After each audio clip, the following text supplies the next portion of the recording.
Assalomu alaykum aziz zamondosh. Ochiqchasiga kanalining ilk dasturi, ochiqchasiga suhbatlashamiz dasturi. Bugun dasturimizni mehmoni ko'p yillar ta'lim sohasida mehnat qilgan jamoat faoli, qalbi uyg'oq inson, jamiyatda bo'layotgan voqealarga befarq bo'lmagan, beparvo bo'lmagan inson, xalq dardini o'zini dardi deya yashayotgan inson, negativ prezident blogerlari kanallarida ko'p marta chiqish qilib, jamiyatdagi kamchiliklarni, muammolarni dadil ko'tarib chiqa olgan Tilla hoji Normurodov. Assalomu alaykum hoji bobo. Alaykum assalom. Avvalo bugun ochiqchasiga savollar beramiz, ochiqchasiga javob berasiz degan umiddamiz. Bizni qiziqtirgan, tinglovchilarni da qiziqtirgan albatta mavzular ko'p. Ana shu mavzular haqida sizga savollar beramiz. O'zingiz ko'p yillar, qariyb 50 yildan ko'p ta'lim sohasida mehnat qilgansiz. Albatta bugungi ta'limni, bugungi ahvoli, xalq ta'limini, maktabgacha ta'limni, qolaversa oliy ta'limni bugungi ahvoli sizni qanchalik qoniqtiradi? Bugun avvalo suhbatni ta'lim tizimidan boshlasak. Assalomu alaykum aziz vatandoshlar. Bugungi berilayotgan savollar juda aktual savollar. Chunki ta'lim masalasi bugun bizning ijtimoiy hayotda juda og'ir bir vaziyatga tushib qolganining guvohi bo'lib turibmiz. Men o'zim shu sohaning vakili sifatida uzoq yillik mehnat faoliyatimdan bir narsani aytamanki, biz juda ko'p narsani boy berib qo'ydik. Juda ko'pgina ta'lim sohasida qilinadigan ishlarimiz bugungi kunda negadir orqada qolib ketdi. Men birinchi navbatda maktab va maktabgacha ta'limning bugungi ahvoli to'g'risida qisqacha gapirmoqchiman.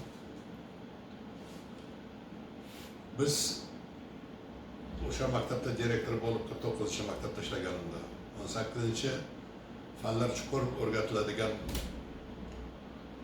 maktab internatda direktor bo'lganimda va uzoq vaqt xalq ta'limida turli lavozimlarda ishlaganimdagi holat bilan bugungi holat o'rtasida juda katta farq borligini men bugun qayd qilib o'tmoqchiman. Bu achinish tuyg'usi bu. Bu bugungi ta'limda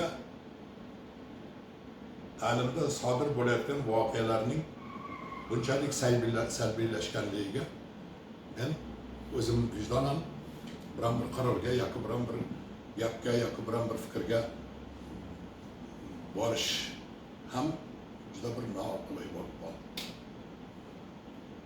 Birinchi navbatda bugun yoshlar, bugun bekorchilar, bugun mening u yoki bu chiqishlarimga nisbatan e'tiroz bildirayotgan ayrim odamlarga nisbatan aytib qo'ymoqchiman.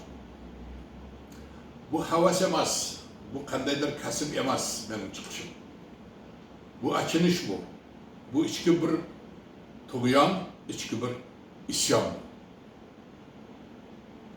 Isyon bu xalqqa, davlatga emas. Bu aynan shu sohadagi bugungi kundagi holatga nisbatan bu isyon. Mana bugun maktabda maktab o'quvchisining yoki u yoki bu sinfning sinf jurnali yo'q. O'qituvchining konspekti yo'q. O'qituvchining ish plani yo'q. O'qituvchi telefonda olib kiryapti, hamma narsa telefonda deyapti. Uyda o'qituvchi ertaga u yoki bu sinfga kirib muayyan bir fandan aytiladigan gapinidan yiroqlashib qoldi. Tayyorgarlik yo'q. Bolalar oldida o'qituvchining mas'uliyati yo'q. Bu demak, o'quvchilar uchun o'quvchi o'z tabiatiga ko'ra o'yinqaroq bo'ladi. Ular darsga nisbatan munosabati sal boshqacharoq bo'ladi. Bu ramkaga solib turiladigan normativ hujjatlar butunlay yo'q bo'lib ketdi. Sabab nima? Nima uchun shunday? Yana bizga aytishi mumkin bittasi bir bekorchi burchakda. siz nimani istayapsiz? Siz o'tmishni istayapsizmi? Siz o'tmishni sog'inib qoldingizmi? Men o'tmishni sog'inib qo'yganman. O'tmish progressiv o'tmish edi. O'tmish 45 minutlik dars mazmunini chuqur o'zlashtiriladigan o'tmish edi. O'tmish o'quvchi oldidagi mas'uliyat bor edi o'tmishda. O'qituvchi oldida yanada ko'proq mas'uliyat bor edi. Biz o'shani yo'qotdik. Bir vaqtlar Xalq ta'limi vazirida Sherzod Shermatov degan bir kishi vazir bo'lib qoldi. Bu kishi nimalar demadi, nimalar qilmadi. Men bir necha marta chiqdim, Sherzod Shermatov davrida qabul qilingan nizomlar va normativ hujjatlar bekor bo'lishi kerak. Bu eski emas bu. Bu progress, bu o'qituvchini o'sha dars prosesida ushlab turadigan ramka yo'qoldi. O'sha joyiga qo'yilish kerak edi. Bugun aytyapti, o'quvchi maktabda saqlab turiladigan maktab qo'riqxonaga aylanyapti. Qo'riqxonada mol bog'lanadi. Qo'riqxonada yoki qo'rada sigir bog'lanadi, qo'y bog'lanadi. Lekin o'quvchi erkin harakat bilan, tayyorgarlik bilan va butun mas'uliyat bilan o'qituvchi ham darsga kirish kerak. 11 yillik ta'lim. 11 yillik ta'limning afzalligi butun dunyo tanagandi vaqtida. Men bitta misol keltiraman. Bir Hasanov degan 7-umumiy o'rta ta'lim maktabini bitirgan bir yigit hozirgi kunda Kanadada, dastlab Amerikada Massachusetts Texnologiya institutida ishladi. O'sha Massachusetts Texnologiya institutida testdan topshir 2000 testdan 11 tasini ishlay olmagan. O'sha testni tuzgan odam aytayaptiki, men bundan ko'proq ham bilmas edim. Bu kim bu fenomen deyapti. Bu shunday, qaysi region, Surxondaryo region, qayerda, Qumqo'rg'onda, qaysi maktab, nima spes maktabmi, maxsus maktabmi deyapti. Hayron qolyapti, amerikalik olimlar hayron qolyapti. Bu o'sha 11 yillik ta'limning afzalligi tan olinib turgan paytda bitirgan mana shunday inson. Bunday talantlar juda ko'p edi. Hozirgi kunda har kuni qo'ziqorindek paydo bo'layotgan oliy ta'limlarda kadrlarni, mukammal kadrlarni yetishtirish masalasi butunlay yoddan chiqyapti. Kontrakt to'lasang bo'ldi.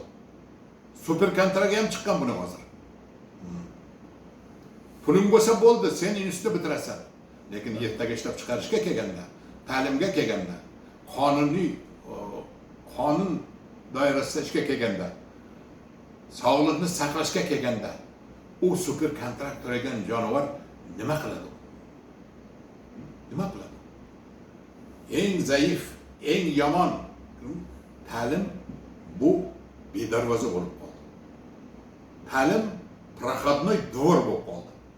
Ta'limda bugun militsiya ham, maktab direktori, veterinar o'qituvchi, maktab direktori, irrigator maktab direktori va hokazo umuman sohaga taalluqli bo'lmagan turli toifadagi odamlar qandaydir bir sertifikat uchun 3 oy o'qib, kelib to'g'ri maktabga o'qituvchilik qilyapti.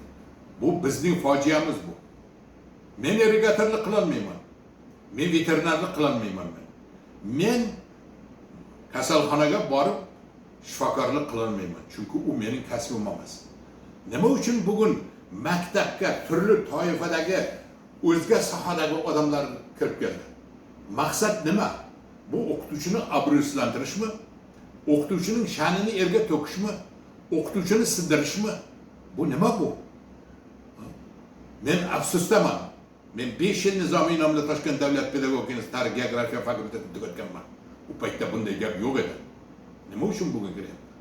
Nima uchun ta'limga yaqin bo'lgan bo'lsa, bola bilan ishlagan bo'lsa, borib o'qituvchilik qilish mumkin? Yo'q, o'qituvchilik qila olmaydi u. Bizning ta'limda barbod qilgan tochkalardan bittasi mana shu. Demak, kontraktni bekor qilish kerak. Super kontraktni bekor qilish kerak. Test tizimini bekor qilish kerak. Test tizimi kerak emas. Bu Amerika Qo'shma Shtatlarining bu ixtirosi bu. oddiy bilet bilan javob berish kerak. Biz shunday javob berganmiz. Demak, nomutaxassis odamlarning ta'limga kirib kelishi bu millat fojiasi desak Millat bo'ladi. fojiasi bu. Bu o'qituvchilarga nisbatan o'ta hurmatsizlik va ularning obro'yini to'kishdan boshqa narsa emas. Ha.